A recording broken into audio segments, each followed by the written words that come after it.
Greetings, Quester, and welcome to the Quest Report with Matt and Richard.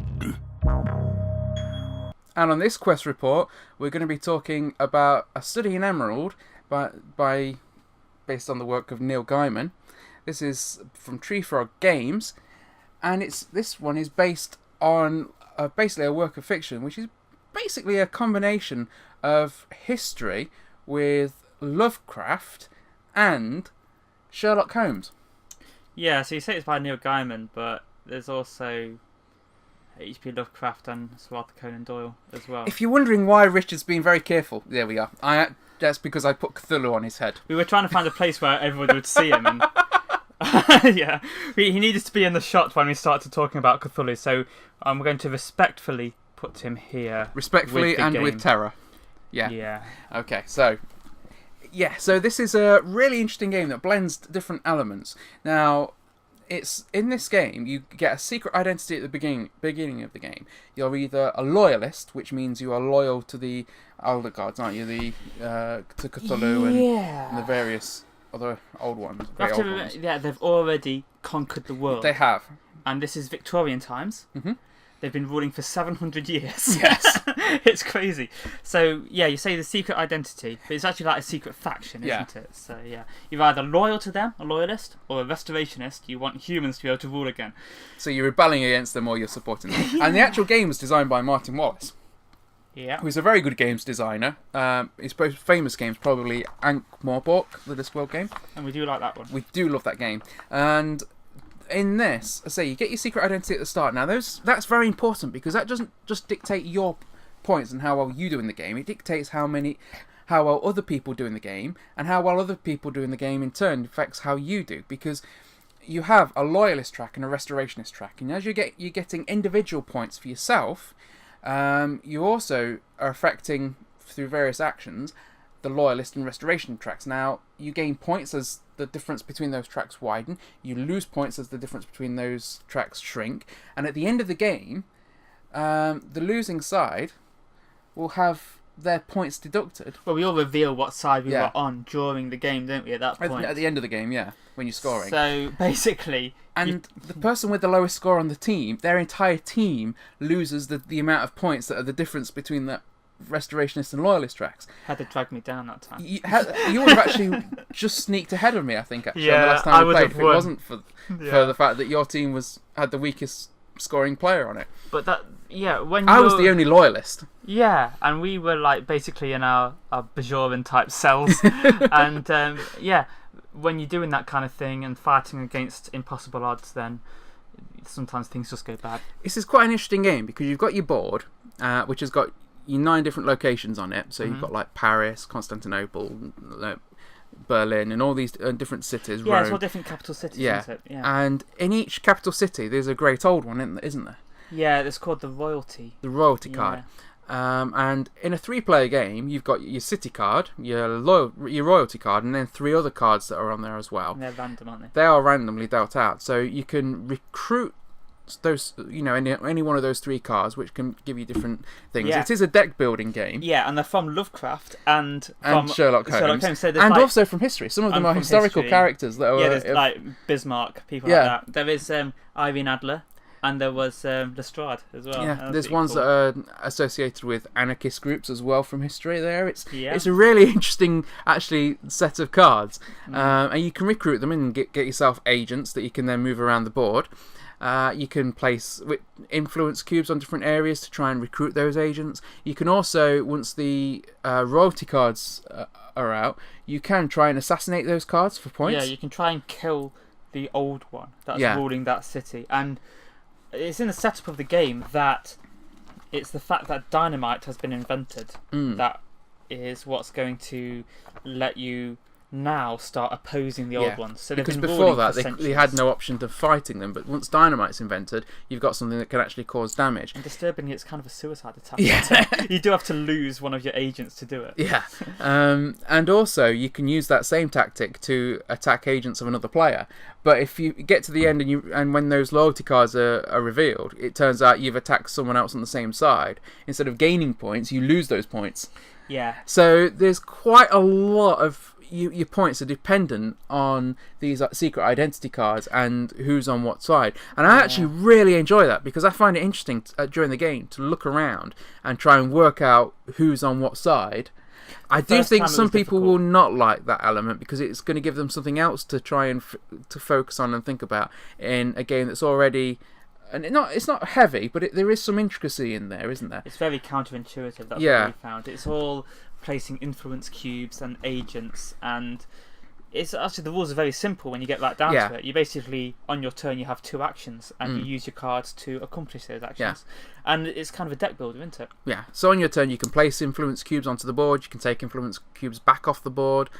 You can claim a card from the board. That has to be the first action you do on your turn. And that becomes very interesting. Yes. Because you have to place influence cubes and then hope that nobody places more on that city before it's your next turn, and you can claim a card on the next turn.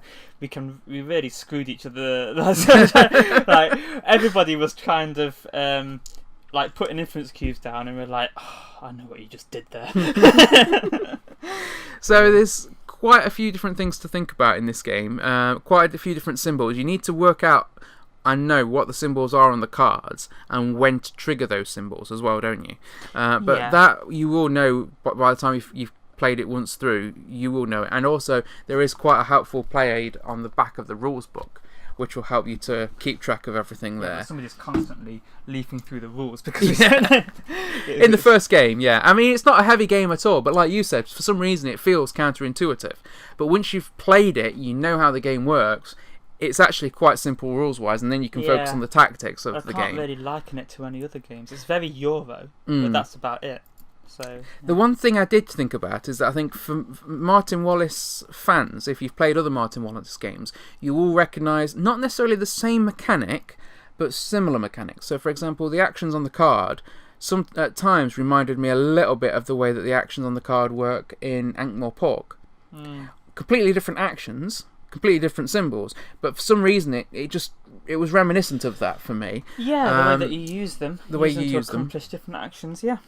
I mean, there are other games like that, but primarily, and maybe it's just because they're both Martin Wallace. But it just me a bit of that one where you've got the crystals on the board, Cry Havoc. Yeah, I do think that because there's no area control in this game, but there is an element of that in the sense of if you want to get a card or if you want to commit an assassination, you have to have the highest influence, be it through influence cubes or through agents. I was just thinking of the symbols, like you can play multiple ones of that one symbol. Oh right, yeah. But it can only be, they all have to be the same. Yeah, that's a very good point because you can play with you place influence cubes. You can have 2 on one card and then 2 other cards with 1 on each. You can play that as one action and take all 4 influence cubes. That is an interesting mechanic again, and I do like the way the game works. I like the fact if you get an agent and if you pick a card off the board and it's got the agent piece symbol on it, you put your piece straight down into that spot because that's where you've recruited them. It feels very much like the card you get, you're recruiting that person. So you get the card and that goes into your discard pile and it will come around again in your hand, which is pretty cool. But you also get another little of these, which I just had to point out, they're basically meeples like us, but they are very much like 30s guys type of detective. One of the other things that reminded me of Ankh-Morpork in this, in most deck builders, you draw your hand, you use whatever cards you can use, and then you just discard the remaining cards and draw a new hand for the next round. In this, you don't do that. You've got, like in Ankh-Morpork, you play your cards and then you redraw up to your hand limit. Up to 5. Up to 5. Which means that if you look at it, you think, well, I don't want to use this card, I want to save this card and use it on my next turn. You can do. Most deck builders don't allow you to do that. Yes. Yeah, that's quite interesting. Because you can save them over, can't you? And that really helps because if you're going to try and assassinate an old one, sorry, our Lord Cthulhu, but you need to collect bomb symbols, don't you? So if you've got a few, you could keep them and then hope that you get some more. And then maybe you need 5, say, to destroy the one. Because when you're trying to assassinate a great old one, you need an assassinate card to trigger it. The bomb symbol on that card doesn't count towards that attempt. So you need other cards that you can discard with the bomb point symbol on. But they're also the amount of agents that you've got in that city contributes towards your bomb point total. Yes. So if you've got a great old one with 5 bomb points, you'd need a card to trigger it. Maybe 2 agents in the city and 2 cards with the bomb symbol to discard to be able to make those 5 to knock it off. But that is quite an obvious way to spot as well the loyalists, because the loyalists don't tend to do that too much. Maybe occasionally and to throw suspicion. Like the first time we played it, we didn't get the mechanics quite so well. I was like miles ahead, I think, and then we got to the point where it ended the game. And then we counted up all our points. I lost loads because I'd been blowing up old ones, and I was meant to be a loyalist, I think. So. Also, on certain cards that you acquire, they will give you loyalist victory points. Other cards give you restorationist victory points, and then there's the neutral points. Now, so if you're loads of the wrong ones. When you acquire them, because no one knows your ID, you gain those points. If you're a restorationist, you will gain the victory points, but at the end they'll be deducted. Yeah. So that can really, if you're not careful, really hit your score at the end of the game. And it did. It did for you, didn't it? Yeah. But the second time we got it better, didn't we? Yeah. So what are you saying? I was going to say, what's your final thoughts on that game, Richard? Because there's a lot to this game. Yeah. Well, what I was just thinking about was it. The first time, the counting up at the end was incredibly devastating to some of us. I think we ended the game because I went insane, actually. There is sanity in this game, and if you lose all your sanity, you immediately... some cards you draw make you roll a sanity die, and you only start with 3 sanity. Yeah, and the sanity points are on top of your identity card. Yep. And when they're gone, you reveal it, and I think that ends the game as well. But, I'm out of beer. Oh, no. Right, stop the camera. Roll the sanity die. Sorry, yeah, but... start again. Yeah, we have to... you kind of reveal it and everything, and at the end of the game, I lost a whole bunch of points. The second time, we were all playing with that a little bit more in mind, weren't we? Getting the right type of victory points. But we were also... Especially, I think me and Heather, I mean, it might have been just because there was 2 of us on the restorationist side, we were kind of making the restorationist track go up really high. We were kind of really working hard on the restorationist side, and that made the game end quite earlier than we thought because it got to the top, and it got far enough apart that you ended up with loads of victory points, and the counting up wasn't so devastating that time, but it was really obvious who was on what side. I mean, we could really tell that Matt was the loyalist and that we were both restorationists. It's very unlike me to not be blowing things up with dynamite in a game. So. Yeah, so if it's not, there must be something at work there. So yeah, I think once everybody knows the rules of the game, it will all become a lot more subtle. I think you'd end up doing things that benefit the other side just to keep the game going long enough so that you can have enough points at the end. I think it would become incredibly strategic, but as it is very enjoyable anyway. Just gaining the cards is really cool. Sending your agents to different cities with the train track symbols is really cool. Just the fact that you're in a world, it seems very steampunk in a way. It's kind of a Victorian world ruled by these kind of monsters, and just those kind of elements to it just make it a very enjoyable game. And it's not too long, is it? I mean, no. It ends kind of sooner than you think, and then you'll just get to count up your victory points. And I find I didn't really mind who'd won or not, because we just enjoyed the game. Yeah, because it was just very immersive, especially for that kind of Euro game that's kind of very stylized. I really felt like we were actually able to plan strategies and then execute them quite well. That thing you were talking about where you get to keep cards, that meant that you had a few to play when it was your turn. So I love the theme of it. That doesn't mean I'd actually like the actual gameplay, but as it turns out, it's been very enjoyable. So all round, I would recommend this game. I like the theme. I mean, I like Sherlock Holmes as a theme. I like Lovecraft as a theme. This takes mashing them together. I like history. This mashes up 3 things that I really like. I like deck builders.